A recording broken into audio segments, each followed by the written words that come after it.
These 4 simple steps will ensure a smooth finish in the end.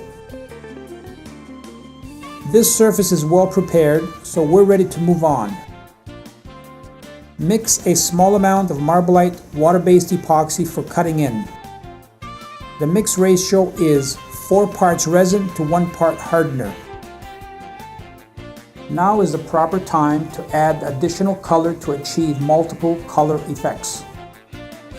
We have tinted our epoxy to almond sand using the Marbolite tint kit. Once you have cut in, mix the rest of the epoxy so that it can be rolled out uniformly. A generous dip and roll followed by a cross roll will properly distribute the epoxy coating. If your roller runs dry, you will experience a streaky, blotchy effect, so make sure to keep it wet with epoxy at all times. If you notice the surface absorbing the epoxy at different rates, a second coat is necessary. If the surface is extremely rough, a coating of Marbolite Filcrete should be applied before the epoxy. Carefully grind all trowel marks in the Filcrete. The surface is now ready for the magic of Marspec. When mixing Marspec, you may add up to 16 ounces of water per 1 gallon of Marspec to define the speckle better. Do not exceed 16 ounces of water or the bond will be weakened. Always stir Marspec with a paint stirrer, very gently, and never shake it or the colors will blend together.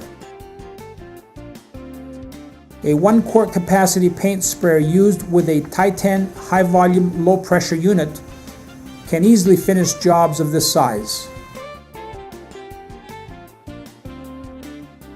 To cover a 400 square foot 2-car garage at 100% coverage, approximately 8 quarts would be needed.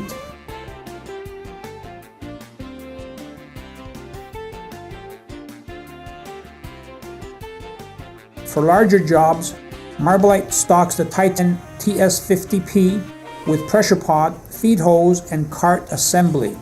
The unit comes with a variety of tips for spraying many types of paints and sealers. To spray Marspec, you should use the largest tip supplied with this unit.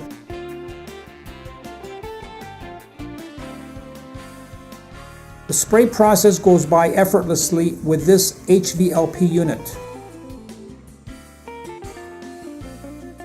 To increase the distance of the product, you may use a lower coverage rate.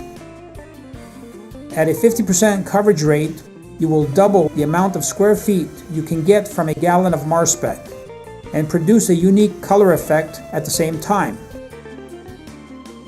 The possibilities are endless, but always remember to keep your coat of Marspec uniform. Marspec usually dries in 1 hour under normal drying conditions, but you should not seal it unless you're sure it's dry, or else you'll trap the uncured Marspec under the sealer. So we recommend waiting 4 hours. In some extreme cases, you may have to let it cure overnight.